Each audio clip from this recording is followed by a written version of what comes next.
అంకెలు అంకెలు ఇవి మీకు కావాలంటే మీరు కూడా వెబ్సైట్లో పోయి కొట్టి చూడొచ్చు అధ్యక్ష. వెబ్సైట్లో మీరు చక్కగా మీకు అంతా కంప్యూటరు మీరు హైటెక్ మీరు చక్కగా చూడవచ్చు సార్. నేను అన్ని పూర్తయిన తర్వాత డెఫినెట్గా I'm coming. I'm not criticising anybody. మీరు మీకు అధ్యక్ష ఇంకా సార్ నేను ఎందుకు ఇంత ఇంత ఆవేదనతో ఎందుకు చెప్తాను అంటే అధ్యక్ష, ఈ రాష్ట్రం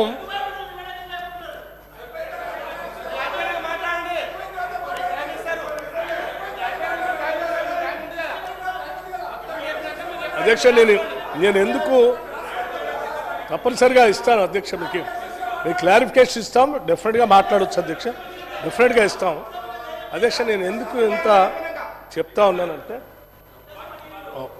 సార్, ఎందుకు చెప్తా ఉన్నానంటే మనది ధనిక రాష్ట్రం, చాలా కొట్లాడి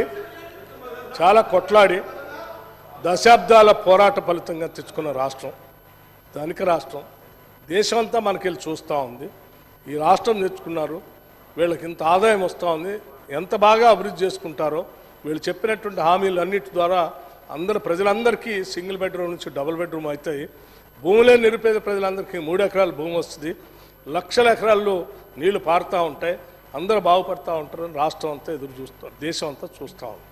అటువంటి చూసే పరిస్థితిలో మనం ఈ రకమైనటువంటి వాస్తవాలకు భిన్నంగా ఇటువంటివన్నీ పెట్టేసి చివరికి 20% 25% గ్యాప్ ఇచ్చేసి అవన్నీ చేయకపోవటం వలన ఏమవుతుందంటే చాలా ప్రమాదం జరుగుతుంది. ఉదాహరణ మనందరూ తెలిసిందే, ఆనాటి తెలుగు రాష్ట్రాలు 2 కలిసి ఉన్నప్పుడు సత్యం కంప్యూటర్స్ అని ఒకటి ఉండేది అధ్యక్ష. ఆ సత్యం కంప్యూటర్స్ ఏం చేసిందంటే ఇక్కడ నుంచి సాఫ్ట్వేర్ ఇండస్ట్రీని అద్భుతంగా ఎదుగుతుందని చూపించి ప్రపంచం అంతా బాగా చూస్తున్న తరుణంలో టక్కున ఒకసారి ఉన్న వాస్తవం బయటపెట్టింది. ఉన్న వాస్తవం ఒకసారి బయటపెట్టే వరకు అప్పటి వరకు తెలుగు రాష్ట్రాల తలమానికంగా ఉన్నటువంటి సత్యం కంప్యూటర్స్ ఏమైంది అధ్యక్ష, పెంచి పోషించుకొని తయారు చేసుకున్న కంపెనీ మొత్తం పూర్తిగా పెద్ద డోల్ డ్రమ్స్లో పడి చివరికి ఆయన చేతుల్లో లేకుండా ఎక్కడికో వెళ్ళిపోయింది.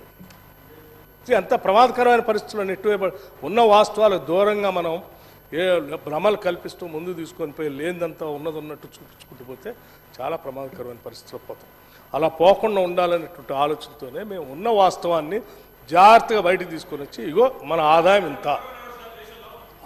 ఇంత ఖర్చులు ఇంత మంచి పోలేమనే ఉద్దేశంతో మేము కుదించి వాటన్నిటినీ జాగ్రత్త తీసుకొని వచ్చాము అధ్యక్ష.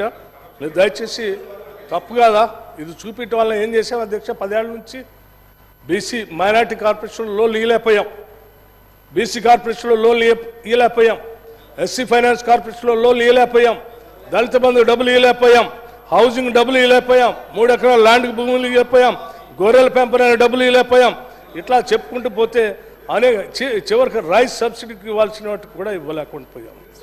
అందుకోసమే వీటినన్నింటినీ జాగ్రత్తగా ఆలోచన చేసి మేము ఒక క్రమ పద్ధతిలో బడ్జెట్ని తయారు చేసి హెల్దీ బడ్జెట్గా ఇచ్చిన హామీలు, మనకున్న ఖర్చు, ఉన్న ఆదాయం వీటన్నిటిని బేరీ చేసుకొని ప్రవేశపెట్టాము అధ్యక్ష. దీన్ని దయచేసి అందరూ సభలో ఉన్నటువంటి వాళ్ళంతా రాష్ట్ర పరిస్థితి గమనంలో తీసుకొని కేవలం ప్రభుత్వం కాదు మేము కూడా సహకరిస్తాం, మనందరం కలిసి తెలంగాణని నిర్మించుకుందాం అనేటువంటి దశలో ముందుకొచ్చి అభినందనలు తెలుపుతారని అనుకున్నాం. కానీ అట్లా చెప్పకుండా ఇంకేవో మాట్లాడుతూ చెప్పడం కొంత బాధ అనిపించింది అధ్యక్ష. అందుకే మరొకసారి నేను ఆ వాస్తవాలన్నీ మీకు చెప్పాను అధ్యక్ష.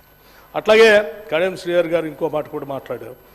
మరి మీరు ఫిజికల్ డెఫిసిట్ 53,228 కోట్లు చూపిస్తున్నారు కదా, చెప్పారు కదా, మరి మీకు ఇంత అప్పు యాడ్ నుంచి వస్తుంది ఎట్లా చేస్తూ ఉన్నారు అధ్యక్ష. ఇప్పుడు అప్పు ఈ తెచ్చిన అప్పుల్ని కట్టడానికి అప్పులు చేయని తప్పట్లేదు అధ్యక్ష. డెట్ సర్వీసింగ్ మీరు తీసుకొచ్చిన అప్పులన్నీ కూడా ఇప్పుడు ప్రిన్సిపల్ అమౌంట్ అట్లాగే ఇంట్రెస్ట్ కూడా కట్టాల్సిన పరిస్థితి ఉత్పన్నమైంది అధ్యక్ష. ఇప్పుడు వాటన్నిటిని క్లియర్ చేయకపోతే ఇది చివరికి ఏమవుతుందంటే ఆర్బీఐ వాళ్ళు అసలు దీన్ని మనం వచ్చిన డబ్బులంతా వాళ్ళకే కట్టేసుకుంటూ పోతాం, చివరికి జీతాలు కూడా ఇవ్వలేనటువంటి పరిస్థితి వస్తుంది. అందుకోసమే తప్పనిసరి పరిస్థితుల్లో మీరు చేసినటువంటి ఇబ్బందికరమైనటువంటి పరిస్థితుల వల్ల ఈరోజు అది కూడా మేము మళ్ళీ ఏదో మేము లిమిట్ దాటి పోవాలనేటువంటి ఆలోచన లేకుండా ఎఫ్ఆర్బిఎం లిమిట్లోనే ఉండేటట్టుగా జాగ్రత్తగా ఆలోచన చేసి ఈ అప్పులు తీసిపోయే క్రమంలో తీసుకున్నాం.